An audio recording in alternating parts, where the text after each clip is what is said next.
Hello there and welcome to Mythic Grimrail Depot, whatever. My name is Tuskeh and in this video we are going to go over the Grimrail Depot on its Mythic difficulty, discussing what has changed, what hasn't, and offering suggestions for improvement during the public testing process. Before we begin, it is important to note that the content you are about to see is work in progress, and anything can change before this hits live servers.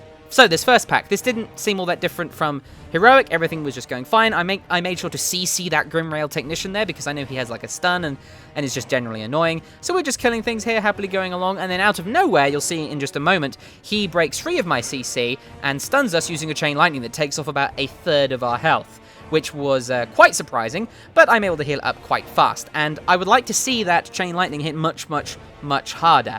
Although at some points we do get technicians alongside everything else, and we actually start taking a fair amount of damage.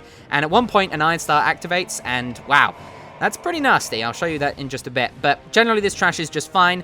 It doesn't really feel too difficult. I'd like to see them maybe have increased health and maybe do a bit more damage, because this doesn't feel too challenging right now, even when we pull a lot of them. And yeah, I just think that it would be cooler if they dealt more damage and just felt a bit more mythic.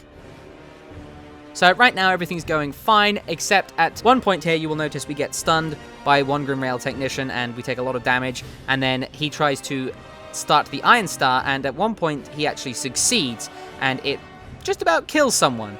And as you can see here, he's starting to activate it. He doesn't manage to. He casts his 50,000 volts, stuns a few of us, deals a lot of damage. We've pulled a few others here, so things are getting pretty intense. The Iron Star comes out, everyone gets really low, and a zap kills off 2 more people. So that felt very mythic. That's very good. I'm glad that it hit that hard, and I'm glad that it killed a couple of us, because really, we should not let Iron Stars come through. We pull a few more here, so I move them over towards the tank here to try and give him aggro, and things go okay from this point onwards once the technicians are out of the way. So I'd like to see maybe the Grimrail Overseers do a few more interesting things, maybe make the Mad Dash do group damage, or just increase their damage in general, because they kind of feel like they're hitting the tank with wiffle bats compared to the technicians who are like stunning people and activating the Iron Stars. They're very dangerous. All the power is kind of focused on the technicians, when the Overseers could prove to be interesting as well by, you know, actually doing things. So, moving on to the first boss, Railmaster Rocket Spark and his assistant Borka the Brute. Now, this fight hits fairly hard. It's a fairly basic fight. All you have to do is keep Borka tanked, make sure you're not casting when he does his slam, and avoid the rockets on the ground. Now, the rockets took off about 2/3 of people's health, which is good, although personally I would prefer it if it just killed them, but that's just me.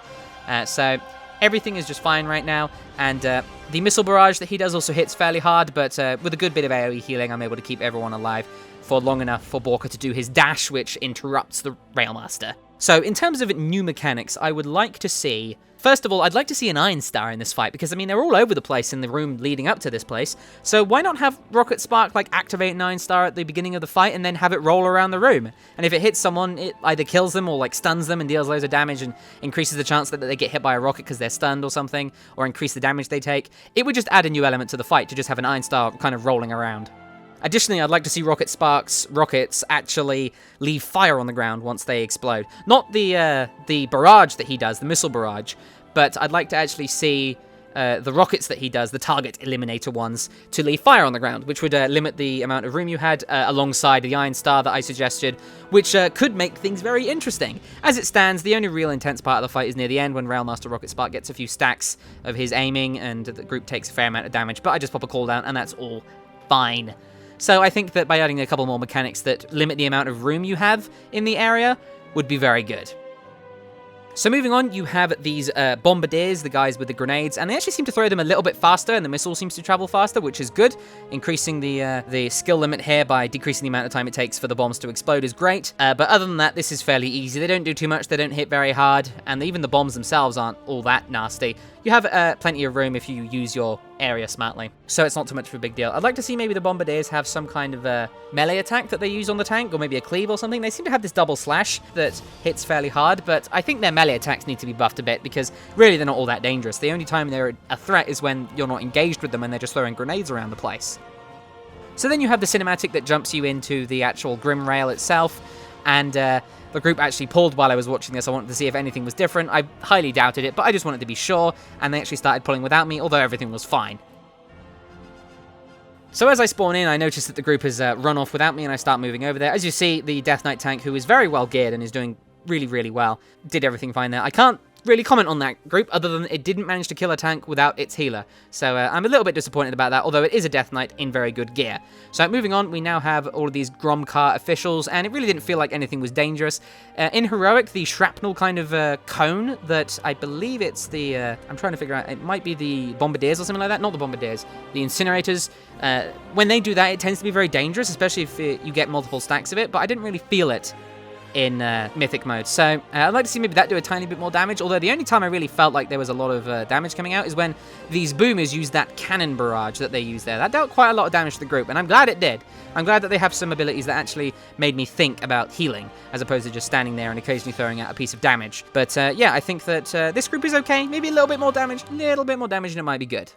Moving on, we have a few more of these guys, including a Cinder Seer, who puts down a few things on the floor. We didn't really have any problems with this group. I'd like to see the Cinder Seer do a few more things, although we did kill them fairly fast, so maybe increasing the health and damage of these folks would be a good idea. Other than that, this fight was fine. I didn't really feel like we were in any kind of danger, though.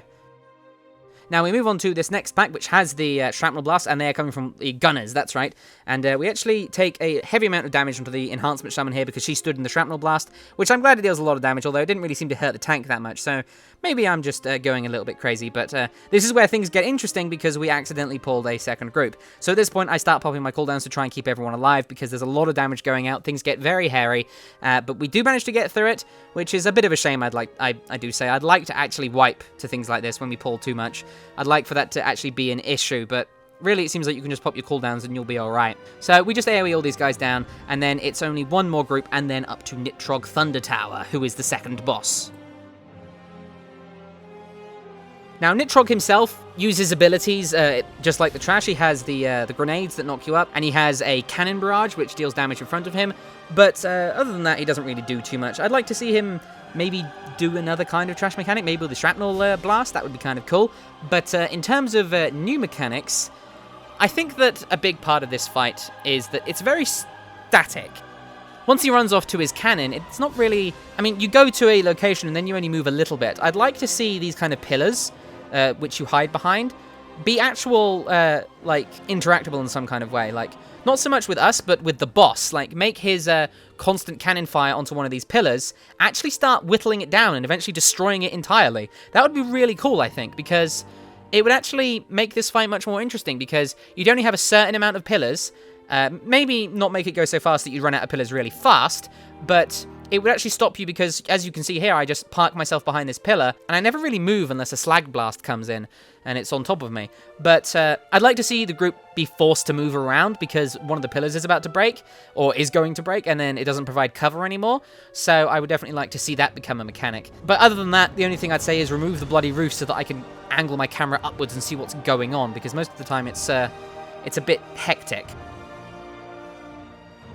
Now, once the cannon dies, Nitrog runs along and he does all the same mechanics that he did at the start, and you just have to deal with him and any of the adds that are left behind. Although I think that what would be cool on Mythic is to have him jump out of the cannon at, say, like 30% of the cannon's health, or 20% of the cannon's health, and to have it continue to do its cannon fire on someone, like an automatic kind of mode or something like that. Maybe have it do it much less often, but have it actually be part of the fight, as opposed to just dead. And then you could make a decision, do we want to continue to kill the cannon so that we can give ourselves more room, or do we want to just focus Nitrog? So I think that would make the fight a bit more interesting. Now moving on, you have this little slag gauntlet here, which I think should kill you if you stand in it, but it doesn't do too much damage. Tank took a fair amount of damage, but she did run through entirely unprotected, so there's that. Now on to the last trash pack. Now the tank decides to pull everything here, and it becomes incredibly taxing to me. I find myself taking a lot of damage, and everyone taking a lot of damage, really. So it gets very difficult, and I have to pop almost all of my cooldowns here to keep the group alive. Although, thankfully, we do just about survive it. It's very close, though. But I think it's a shame that the only reason that we can... Oh, actually, someone died there, but they did self-res. I think it's a shame that the only reason it was so intense is because we pulled everything. And I think that by upping the damage and the health, you would force people to pull a bit slower and to actually make that kind of thing happen, but with less mobs around. That's kind of what I'd expect to see in a Mythic dungeon, kind of like these big bursts of damage that are very scary, but you can just about handle them. Now, moving on to the last boss, Skylord Tovra. Now, she's a pretty easy fight. She had much less health than I expected. I would expect her to have much more health because we didn't really see too many mechanics. We had a few breaths, we had some traps on the floor, and we had a couple of spears, but that's about it. I'd like to see her die much slower. Now, the damage that this lightning deals on the floor is pretty hefty. It's about 70k per tick, which is fairly high, and I'd like to see that do maybe a little bit more because it's not too hard to move out of it, and the safe areas on the floor, even when there are a lot of them, are fairly easy to see. Now, in terms of new mechanics, I would first of all give her more health. But what you could also do is make her Rylak, who's called Raccoon, land. Just make it land and be a mob that you have to fight. Maybe give it about a quarter of her health and make it land at like 50%, and it does like a frontal cone, or maybe just like does some kind of stuff that leaves kind of lightning on the floor, and you could control where it goes as the tank by facing it in a certain direction, or maybe have it target a random player. And I think that would just be a cool way to add more variety to the fight. And I mean, the guy's right there, you could just make him land and then start breathing on people. So after that, you have the small cinematic of where you blow up the train, and then it crashes, and then that is the end of the dungeon. I feel like it needs a lot of attention, and I'd like to see new mechanics on all of the bosses, but it really didn't feel as kind of horrible as it did during its heroic version during the release of Warlords. So that might have something to do with our gear. We were very well geared, but I don't know if that should really affect it in terms of mechanics. Anyway, that concludes this video. I hope you enjoyed it, and I wish you the best of luck in the world of Warcraft.